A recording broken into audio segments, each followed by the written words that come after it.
अलैकुम। अच्छा जी, labour costing पे कल हमने अपनी डिस्कशन शुरू की थी ओवरहेड के चैप्टर्स को क्लोज करके।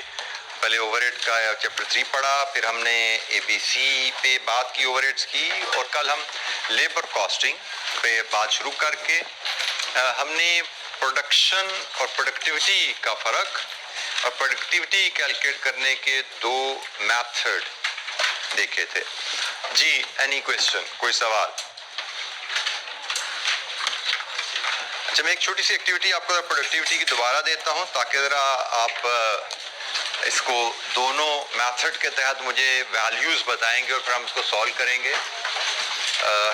Actual hours worked in a week 45, actual units produced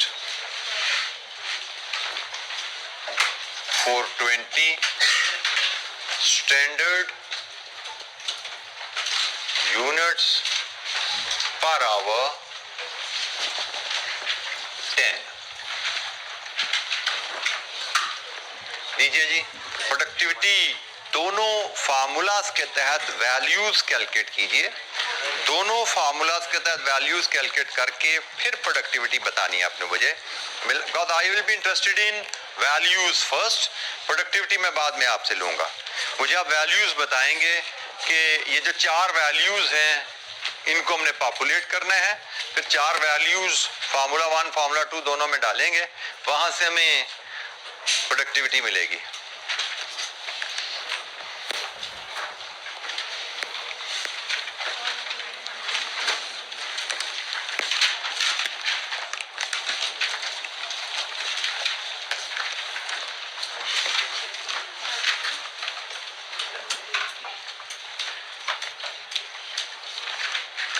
जी, पहले इस फार्मूला के रेफरेंस से standard hours for actual production कितने हैं जी?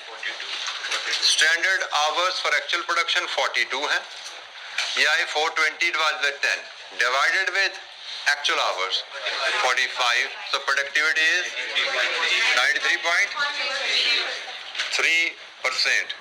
और यहाँ पे देखें तो एक्चुअल प्रोडक्शन, दूसरे फार्मूला की बात करें, 450 divided with 420, actual production is 420 divided with standard production in actual hours 45 hours में standard production 450 बनती है, it's the same 93.3। तो प्रोडक्टिविटी इज द सेम, आप जिस मर्जी फार्मूला से कैलकुलेट करें। Any question? Productivity means efficiency with which workers are doing the production.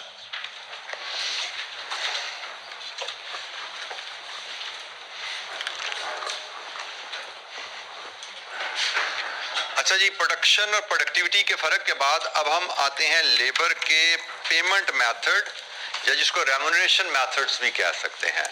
हम लेबर को एंगेज जब करते हैं, प्रोडक्शन वर्कर को, तो what are the different options, remuneration method जिन पे हम इनको एंगेज कर सकते हैं। Option number 1, time rate method. हम वर्कर्स को टाइम रेट पे एंगेज कर सकते हैं। टाइम रेट का मतलब हम उनको पर आवर टाइम से लिंक करके रेम्यूनरेशन पे कर सकते हैं। इस केस में वेजेस वर्कर की कैलकुलेट की जाती हैं, hours worked into rate per our पे रेट क्या है। आप इस तरह वर्कर्स की वेजेस मेजर कर सकते हैं। फॉर एग्जांपल, आपने एक वर्कर को हायर किया ₹100 पर आवर पे, और आपने किसी एक दिन उससे सिर्फ 5 घंटे काम करवाया, तो उसकी सैलरी बन जाएगी 500 रुपीज। ठीक है जी, 500 रुपीज पर आवर पे एंगेज किया, 5 घंटे काम कराया, आप वेजेस उसकी कैलकुलेट कर सकते हैं 500। जब आप टाइम रेट पे वर्कर को एंगेज करते हैं तो यहां से एक ओवर टाइम का कॉन्सेप्ट आता है। ओवर टाइम का कॉन्सेप्ट आता है कि भाई हर वर्कर का एक दिन में काम करने का एक स्टैंडर्ड टाइम आवर्स होते हैं। Usually a worker works 8 hours in a day, पूरी दुनिया में ही तकरीबन 8 से 9 घंटे के पर डे के हिसाब से काम होता है। स्टैंडर्ड हम कहते हैं जी 8 आवर्स पर डे है। सो अगर आप किसी वर्कर से 8 आवर्स से बियॉन्ड काम करवाना चाहते हैं तो that extra time is known as overtime. मतलब किसी वर्कर ने अगर किसी दिन 10 घंटे काम कर दिया, तुम कहेंगे जी वर्कर ने 2 घंटे ओवर टाइम किया। सो ओवर टाइम होता है एक प्रिस्क्राइब्ड या एग्रीड आवर से बियॉन्ड काम करना डेली बेसिस पे, दैट इज ओवर टाइम। और ओवर टाइम का असूल होता है नॉर्मली, यहां पे आप टाइम रेट पे चल रहे हो, कि ओवर टाइम का जो रेट होता है दैट इज स्लाइटली हायर।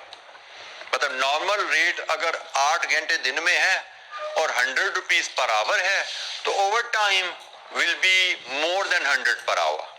ठीक है, ये एक नॉर्मल बिजनेस नॉर्म है, आप समझ लीजिए बिजनेस नॉर्म है कि overtime is paid at a premium. इसको हम कहते हैं over time is paid at a premium rate. और प्रीमियम रेट मतलब टाइम एंड अ क्वार्टर, हमें examiner time and a quarter कह सकते हैं। टाइम एंड अ क्वार्टर का मतलब 100 into 1.25। Time and a half इसका मतलब 100 इंटू 1.5। डबल मतलब 100 इंटू 2। तो एग्जामिनर हमें बताएगा कि overtime is paid at a time and a quarter, और overtime is paid at a time and a half, और overtime is paid at a double rate. हमें बता दिए जाएंगे नॉर्मल आवर्स कितने हैं, ओवर टाइम आवर्स कितने हैं, और ओवर टाइम का रेट क्या है। उसके साथ हमें वेजेस कैलकुलेट करने को कहा जा सकता है। So it is very simple. हमें ख्याल रखना है कि overtime is usually paid at a premium rate, मतलब higher rate, higher than the normal rate. So time rate में there is a base rate and then there is a overtime rate. Overtime में जो extra payment होती है that is called premium. Like अगर base rate आपका 100 है, इस case में 125 आपका रेट बन गया ना, तो दिस 25 इज प्रीमियम। इस केस में आपका रेट 150 बन गया तो 50 इज प्रीमियम। इस केस में रेट आपका 200 बन गया तो 100 इज प्रीमियम। ये आपका ओवर टाइम प्रीमियम जो है ये उसकी फिगर है। ओवर टाइम का रेट 125 है लेकिन ओवर टाइम प्रीमियम 25 है। ओवर टाइम का रेट 150 पर आवर है but premium is 50 per hour. Over time का रेट 200 पर आवर है but premium is 100 per hour. ठीक है, सो प्रीमियम इज एक्स्ट्रा पेमेंट जो पे की जाती है नॉर्मल बेस रेट के ऊपर, that is called premium. So हमने कहा जी ओवर टाइम क्या होता है। ओवर टाइम का रेट प्रीमियम रेट होता है, और ओवर टाइम रेट में प्रीमियम की अमाउंट कैसे मेजर की जा रही है, ओवर टाइम का rate minus base rate, premium आ गया जी। एनी क्वेश्चन यहां तक? हम डिफरेंट वर्कर्स के रेम्युनरेशन मेथड पढ़ रहे हैं कि हम वर्कर्स या प्रोडक्शन वर्कर को हायर करते हैं तो what are the different possible remuneration method. हम उनको किस तरह से रेम्युनरेट कर सकते हैं, उनकी सैलरी पे फैसले कर सकते हैं। अच्छा जी, एक और तरीका प्रोडक्शन वर्कर को रिवॉर्ड करने का, उनको रेम्युनरेट करने का, नॉट रिवॉर्ड, रेम्युनरेट करने का, पीस वर्क। ये भी काफी कॉमन सैलरी सिस्टम है प्रोडक्शन वर्कर के लिए कि instead of based on time they are paid on unit produced. क्या जी 500 रुपए पर यूनिट पे करेंगे हम आपको। ठीक है, जैसे ये हमारी टेक्सटाइल इंडस्ट्री में, जो गारमेंट इंडस्ट्री है उसमें ये बड़ा कॉमन प्रैक्टिस है। जहां जीन्स बनती हैं, शर्ट्स बनती हैं, तो वहां पे वर्कर की सैलरी ही पर पीस होती है कि ये जीन्स बनानी है, और वहां पे एक वर्कर जीन्स नहीं बना रहा होता। लाइक एक वर्कर सिर्फ एक लाइन काट रहा है, उसको पर कटिंग ये लाइन काटने के 2 रुपए मिल रहे हैं। एक वर्कर सिर्फ इस तरह लाइन काट रहा है, उसको उसके 2 रुपए मिल रहे हैं। इसी तरह एक वर्कर को सिर्फ बटन लगाने के पैसे मिल रहे हैं जी, 2 रुपए पर बटन। एक वर्कर को सिर्फ पॉकेट स्टिच करने के पैसे मिल रहे हैं, 5 रुपए पर पॉकेट स्टिच। सो डिवाइड हुआ होता काम, और this is very common wage system in our production industry. Piece rate, तो पीस रेट ऑफर कर दिया जाता है और फिर unit produced into per unit पे रेट जो भी डिसाइड हुआ। फॉर एग्जांपल आपने 5 रुपए पर पॉकेट जीन्स का रेट रखा हुआ है, एक दिन में 100 पॉकेट्स उस बंदे ने लगाई हैं 100 पीसीस पे, इनटू ₹5, तो जनाब 500 at the end of the day लेगा सैलरी और वर्कर चला जाएगा। तो पीस रेट सिस्टम ये भी एक वर्किंग होती है। अच्छा, फिर एक piece work with guaranteed wage, ये भी कहानी आती है। इसकी जरूरत क्यों पेश आती है? जैसे आप किसी प्रोडक्शन वर्कर को हायर करने जाओ, आपको अपनी फैक्ट्री में वर्कर चाहिए, आप किसी नॉर्मल अक्सर प्रोडक्शन वर्कर की एंगेजमेंट के लिए एक कुछ जिससे हमारे आपने यकीनन देखा होगा, हमारे मजदूर और मिस्त्री के यहाँ पे लाहौर में डिफरेंट अड्डे बने होते हैं, ठीक है? तो लेट्स अज्यूम इसी तरह का अड्डा प्रोडक्शन वर्कर का भी बना हुआ है, and you go there and ask for a worker कि जी हमें एक वर्कर चाहिए, हमने अपनी फैक्ट्री लेके जाना है, जो फैक्ट्री यहाँ से 20 किलोमीटर दूर है, हम खुद आपको लेके जाएंगे, शाम को छोड़ के जाएंगे, और रेट है हमारा 500 रुपए पर यूनिट। वर्कर का नेक्स्ट क्वेश्चन कुड बी कि जी ठीक है जी 500 रुपए पर यूनिट, जितनी यूनिट बनाऊंगा आप मुझे उस हिसाब से पैसे दोगे, लेकिन मुझे काम कितना दोगे दिन में आप? ये तो नहीं कि वहां जाके फारिग बिठाई रखोगे, पता लगे जी ऑर्डर नहीं आया और मैं सारा दिन फारिग बैठ बैठ के शाम को मुझे वापस यहाँ छोड़ जाओ कि जी तुमने तो कोई काम नहीं किया तो पैसे कोई नहीं, तो मेरा तो दिन लग जाएगा ना। तो बाज का पीस रेट में ये क्वेश्चन आ जाता है कि भाई पीस रेट तो दे रहे हो, लेकिन गारंटी क्या है कि तुम्हें काम भी तुम्हारे पास है, मुझे इधर अड्डे से उठा के फैक्ट्री ले जाओगे और वो फैक्ट्री से फिर शाम को भूखा इधर छोड़ जाओगे, तो काम ही कोई नहीं आया। तो piece work with guaranteed wage, ये भी एक कहानी आती है कि ठीक है जी हम आपको लेकर तो जा रहे हैं, काम हो या ना हो इतना तो जरूर देंगे आपको, ठीक है? सो और काम फॉर एग्जाम्पल हम आपको लेके जा रहे हैं, काम हो या ना हो 200 रुपए पर डे दे देंगे आपको, काम होगा तो उसको 500 रुपए पर यूनिट के साथ से या 100 रुपए पर यूनिट के साथ से पे करेंगे, what ever the case is. इसकी एक छोटी सी कहानी है, उसको पढ़ लेते हैं, उससे हमें ये चीज क्लियर होगी।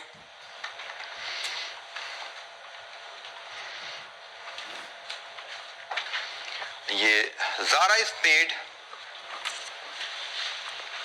50 for each unit produced with a guaranteed wage of 4,000 for a 40-hour week। Guaranteed wage है 4,000 पर वीक की, और इसके अलावा 50 रुपीज पर यूनिट मिलना है। For a series of 4 weeks of a month she produced 150, 170, 190 and 220 units required, calculate total amount for the month। 4 हफ्ते में बेटा एक एसी चलवा देना हमें। 4 हफ्ते में वर्कर ने इतने इतने यूनिट्स बनाए हैं और हमसे कहा जा रहा है जी बताइए उसके पूरे महीने की सैलरी कितनी बनती है। तो भाई सैलरी बनेगी बड़ी आसानी से, हफ्ते जो बना रही है उसके हिसाब से 50 rupees per unit, 50 rupees per unit मिलता जाएगा। जैसे यहाँ पे मिल जाएगा कितना, इसका पर यूनिट के हिसाब से 7500, यहाँ पे मिल जाएगा 8500, यहाँ पे मिल जाएगा 9500 और यहाँ पे मिल जाएगा 11,000 प्लस 4,000 पर वीक। यही बताया गया ना हमें कि भाई गारंटीड 4,000 है पर यूनिट के अलावा, तो ये बन जाएगा 11,500, ये बन जाएगा 12,500, 13,500 और 15,500, और इन सब को सम कर लें कितनी जी, 52,500, ये पूरे 4 वीक्स की सैलरी बन गई। So piece rate with guaranteed wage, piece rate with guaranteed wage क्या है, वर्कर्स को थोड़ी सी अश्योरेंस चाहिए होती है कि कम से कम कितना हम कमा पाएंगे। पीस रेट तो ठीक है कि भाई हमें ऑर्डर आपके पास आएगा, आप हमें काम देंगे, हम बना लेंगे, लेकिन अगर ऑर्डर नहीं है तो क्या हम फारिग बैठे रहेंगे, क्या हमारी अर्निंग जीरो होगी? तो वहां से फिर गारंटीड वेज का कॉन्सेप्ट आता है कि एक ये भी वेज सिस्टम इस्तेमाल किया जाता है, piece rate with guaranteed wage. जी एनी क्वेश्चन?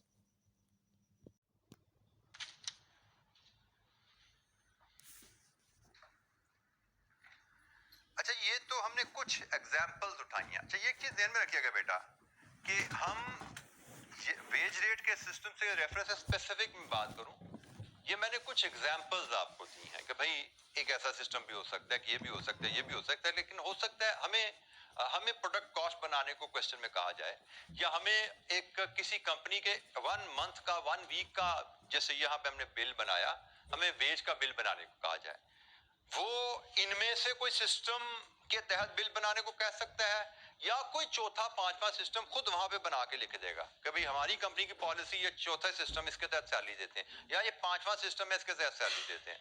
तो मकसद यहाँ पे ये है कि आपको फेमिलराइज करना, जो भी कहानी वो लिखेगा उसके मुताबिक सैलरी कैलकुलेट करना, कोई इशू नहीं है। जैसे अगर मुझे ये कहानी लिखी भी है, मुझे अगर पीछे piece rate with guaranteed wage की नंबर मतलब नहीं भी पता तो इस जुमले के हिसाब से मैं उसकी सैलरी बना सकता हूँ। ठीक है, तो यहाँ पे कॉन्सेप्ट यही है कि आपको आइडिया देना कि भाई जो भी कहानी लिखी जाए उसके मुताबिक you should be able to calculate wage. हम आगे जब चलेंगे ना क्वेश्चंस पे जाएंगे तो अब देखिएगा चौथा पांचवा छठा सिस्टम भी आ जाएगा। ठीक है, लेकिन इंशाल्लाह हमें उसको भी हैंडल करने में कोई दिक्कत नहीं होगी अगर हम ये hourly time rate system, piece rate system, piece rate with guaranteed को समझ चुके हैं तो बाकी चौथे पांचवे से भी हमें कोई दिक्कत नहीं होगी। ये है रेम्यूनरेशन सिस्टम की कहानी।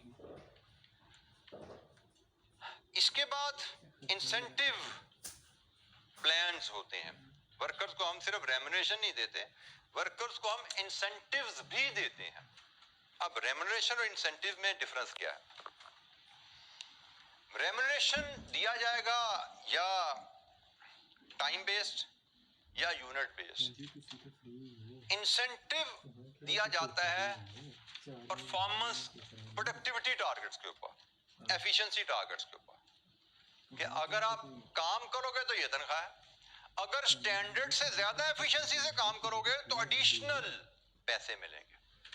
Incentive is over and above the wages, wages के ऊपर एक्स्ट्रा मिलेगा और इंसेंटिव मिलता है नॉर्मली एफिशिएंसी से लिंक करके। So objective is to motivate team member by offering financial reward and increase their productivity. ये है इंसेंटिव का मकसद। बेसिक सैलरी तो दे ही रहे हो, वो तो देनी है आपने, लेकिन आपको लगता है कि वर्कर की प्रोडक्टिविटी बढ़ाने में इदारे का फायदा है तो वर्कर को मोटिवेट करते हो through additional financial reward to increase their productivity. क्योंकि अभी हम देखेंगे आगे चल के कि वर्कर्स अगर प्रोडक्टिविटी बढ़ाएंगे तो ये विन विन बन सकती है। वर्कर प्रोडक्टिविटी कब बढ़ाएंगे? जब उनको कुछ अपना पर्सनल लालच आएगा, फाइनेंशियल रिवॉर्ड का, इंसेंटिव का। और आप उनको फाइनेंशियल रिवॉर्ड का लालच क्यों दे रहे हैं? क्योंकि आपको पता है वर्कर प्रोडक्टिविटी बढ़ाएगा तो मेरी कंपनी को भी इसमें फायदा है। वर्कर को अगर मैं 10 रुपए ज्यादा दूंगा तो मेरी कंपनी का 50 रुपए बच रहे होंगे, तो विन विन बनेगी तो ही काम चलेगा। आपको वर्कर की प्रोडक्टिविटी बढ़ने से अगर कुछ पैसे बचते हैं तो you should be willing to offer additional financial reward to the worker to increase their productivity. This is called incentive plan. हमें जो क्वेश्चन आते हैं उसमें एक अंदाज ये हो सकता है कि हमें एक इंसेंटिव वेज प्लान दिया जाए और एक इंसेंटिव प्लान दिया जाए और फिर उसके बाद एक्चुअल एक्टिविटी बताई जाए कि इस वर्कर को हमने ये वेज प्लान, ये इंसेंटिव प्लान ऑफर किया और इस वर्कर ने इस तरह ड्यूरिंग द मंथ प्रोडक्शन की है, तो बताइए इसकी वेजेस कितनी बनती है और उसका इंसेंटिव कितना बनता है उस प्लान के मुताबिक। ठीक है, तो we are again going to discuss few of the incentive plans. Questions में आगे जाएंगे, इनके अलावा भी इंसेंटिव प्लान हमें देखने को मिलेंगे, लेकिन उसमें क्वेश्चन में बताया जाता है कंपनी की इंसेंटिव की पॉलिसी ए है, बी है, सी है, डी है, एफ है। हम उस पॉलिसी के मुताबिक कैलकुलेशन इंशाअल्लाह कर पाएंगे। तो ये तो आपसे कुछ आइडिया के लिए शेयर किए जा रहे हैं, क्योंकि हम ये इसलिए शेयर किए जा रहे हैं कि एग्जामिनर बात का कुछ राइटअप मांग लेता है कि जी इंसेंटिव प्लान ऑफर करने का मकसद क्या है, what are the different possible incentive plans या different popular incentive plan, brief note लिखिए any three of them। तो ये उस रेफरेंस से 5 इंसेंटिव प्लान की बात की गई है कि अगर हमें कोई थोड़ा सा नोट आ जाए 3-4 नंबर का तो हम वो लिख सके। अदरवाइज एग्जाम में जो भी प्लान हमें कैलकुलेशन के लिए दिया जाएगा वो एग्जाम में बताया जाएगा। एग्जाम में ऐसा नहीं कहा जाएगा कि प्रॉफिट शेयरिंग स्कीम के तहत इंसेंटिव कैलकुलेट करो। एग्जाम क्लियरली बताएगा क्वेश्चन में कंपनी की पॉलिसी ये है, कंपनी इस तरह इंसेंटिव देती है, वो ये पॉलिसी है, ये पॉलिसी कंप्लीट डिस्क्रिप्शन में क्वेश्चन में दी जाएगी। हमें सिर्फ नाम लेके नहीं कहा जाएगा इसके तहत कैलकुलेट करो, क्योंकि ये एक आइडिया है। हर कंपनी इन आइडियाज के मुताबिक अपना प्लान खुद बनाती है और क्वेश्चन में हमें प्लान दिया जाएगा।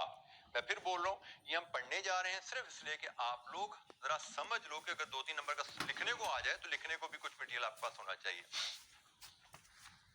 एक है हाई डे रेट सिस्टम। पहला इंसेंटिव प्लान है हाई डे रेट सिस्टम।